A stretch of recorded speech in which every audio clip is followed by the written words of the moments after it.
KKR কি পারবে 2024 আইপিএলে যে ওপেনিং প্লেয়ার খেলিয়েছিল সেই ওপেনিং প্লেয়ার দুটোকে খেলাতে? কেকেআর কি 2027 আইপিএলে সেম দুটো প্লেয়ারকে ওপেনিং করাতে পারবে? দুটো বিদেশি প্লেয়ারকে কি ওপেনিং করাতে পারবে কলকাতা নাইট রাইডার্স? এটাই হচ্ছে দেখার বিষয়। দুটো বিদেশি প্লেয়ারকে যদি ওপেনিং করায় কলকাতা, তো পরের দিকে দুটো বিদেশি প্লেয়ার খেলানো একটু চাপ হয়ে যাবে, কারণ সেখানে ক্যামরন গ্রিন আছে, রোম্যান পাওয়েল আছে, সুনীল নারায়ণ আছে এবং যে কোনো বলার আছে ধরো ও বিদেশি প্লেয়ারে, সেখান থেকে কলকাতা একটু চাপে পড়বে। কিন্তু 2024-এর কথা কি তোমাদের মনে আছে? ফিল সল্টের সাথে সুনীল নারায়ণ দুটো বিদেশি প্লেয়ারকেই ওপেনিং করিয়েছিল এবং 2024 আইপিএলে চ্যাম্পিয়ন হয়েছিল কলকাতা। কলকাতা কি আবারও পারবে 2024-এর মতো 2027 আইপিএলে দুটো বিদেশি প্লেয়ারকে খেলাতে পারবে? দুটো বিদেশি প্লেয়ার আছেও কলকাতার কাছে এবং দুটো বিদেশি প্লেয়ার ঝোড়ো মেজাজে খেলতে পারে। সুনীল নারায়ণকে এখন বর্তমানে খেলাতে পারবে না, কারণ সুনীল নারায়ণ একটু বয়স হয়েছে, সে অতটা ব্যাটিং করার ইফেক্টিভ করতে পারবে না, কারণ যদি ব্যাটিং করতে যায় তো চোটমোট পেয়ে গেলে তার বলিংটা তোমরা পাবে না। তার জন্য সুনীল নারায়ণকে মাত্র 4 ওভার বল করিয়ে ছেড়ে দাও এবং ব্যাটিংয়ে যদি দরকার হয় ফিনিশিং টাচটা দিবে। সেই দিক থেকে সুনীল নারায়ণকে তোমরা ওপেনিংয়ের কথা বাদই দাও। 2026-এ তোমরা ভাবছো কেন সুনীল নারায়ণকে ওপেনিং দেয়নি?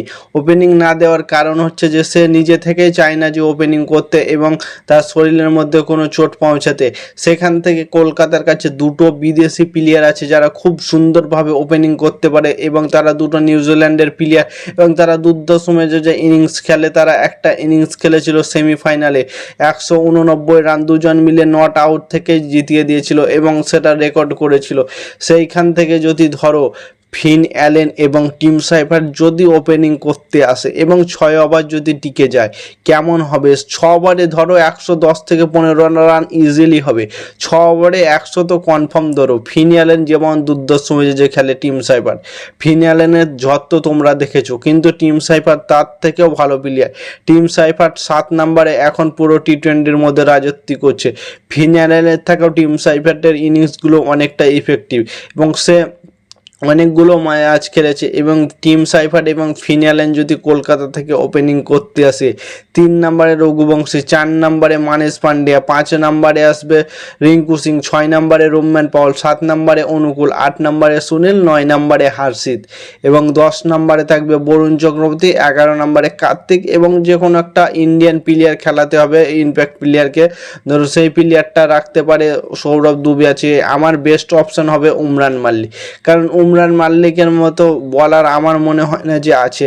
সেখান থেকে কলকাতা উমরান মাল্লিককে একটা ম্যাচেও চান্স দিল না। ফিট থাকা সত্ত্বেও উমরান মাল্লিককে কেন চান্স দিল না, এটা হচ্ছে দেখার বিষয়। কলকাতার কাছে ওপেনিং প্লেয়ার দুটো বেস্ট আছে এবং অ্যাঙ্কার ইনিংস খেলার জন্য মানেশ পান্ডে আছে এবং ক্যামরন গ্রিন বলছি আঙ্কিশ রঘুবংশী আছে। ক্যামরন গ্রিনকে তো ছাড়তেই হবে, কারণ বড় মাপের প্লেয়ার যদি হার্দিক পান্ডিয়া অথবা সূর্য কুমার যাদব কি বেন স্টোকসদের মতো প্লেয়ার আনে তো ক্যামরন গ্রিনকে তো ছাড়তেই হবে। সেখান থেকে কলকাতা ধরো ফিন অ্যালেন এবং টিম সাইফার ওপেনিংটা শুরুটা খুব সুন্দর দিল। আঙ্কিশ রঘুবংশী, মানেশ পান্ডে একটু অ্যাঙ্কার ইনিংস খেললো, তারপরে আবারও ঝড় শুরু হলো রিঙ্কু সিং, রোম্যান পাওয়েলের ঝড়। রোম্যান পাওয়েল কত দুর্দান্ত মেজাজে খেলছে তোমরা তো সবাই জানো। রোম্যান পাওয়েল এবং রিঙ্কু সিং, অনুকূল রয় এবং লর্ড হর্ষিত রানা এবং সুনীল নারায়ণ, এই দুটো প্লেয়ার মিলে খুব সুন্দর ফিনিশিং টাচ দিতে পারবে, কারণ হর্ষিত রানাও এখন অলরাউন্ডারে পড়ে গেছে, কারণ হর্ষিত রানা খুব সুন্দর দুর্দান্ত মেজাজে ব্যাটিং করছে। সেখান থেকে হর্ষিত রানার কাছেও আশা করা যায় যে ফিনিশিং টাচটা দেবে। এবং বরুণ চক্রবর্তী এবং সুনীল নারায়ণের জড়ি তোমরা তো জানো, তার সাথ দেবে অনুকূল রয় এবং কার্তিক তগির আছে, কার্তিক তগি থাকবে, উমরান মাল্লিক থাকবে, এরা ফাস্ট বোলিংয়ে থাকবে। কলকাতার কাছে ফাস্ট বোলিং ইউনিটে অনেক কয়টা প্লেয়ার থাকবে। ধরো কলকাতা ফাস্ট বোলিং সেইখান থেকে করাতে পারবে হর্ষিত রানা আছে। হর্ষিত রানা খুব সুন্দর একটা বলার। হর্ষিত রানা ইন্ডিয়ার তলে সবসময় চান্স পেয়ে থাকছে এবং সেই দিক থেকে যদি ধরো দুটো বিদেশি প্লেয়ার ও কলকাতা খেলায় তাহলে ক্যামরন গ্রিনের জায়গাটা হবে না, সেখানে রোম্যান পাওয়েল এবং সুনীল নারায়ণই থাকবে। 2024 আইপিএলে যেমন ছিল আন্দ্রে রাসেল এবং সুনীল নারায়ণ এবং ফিল সল্ট এবং দুটো বিদেশি প্লেয়ার ছিল, সেই রকম পজিশনই হবে 2027 আইপিএলে। কলকাতা কি দুটো ওপেনিং প্লেয়ার বিদেশি খেলানো উচিত কিনা কমেন্ট করে জানাও এবং ক্রিকেটের নতুন আপডেট পেতে চ্যানেলটাকে সাবস্ক্রাইব এবং ফলো করতে ভুলো না। ততক্ষণের জন্য টাটা, বাই বাই, জয়।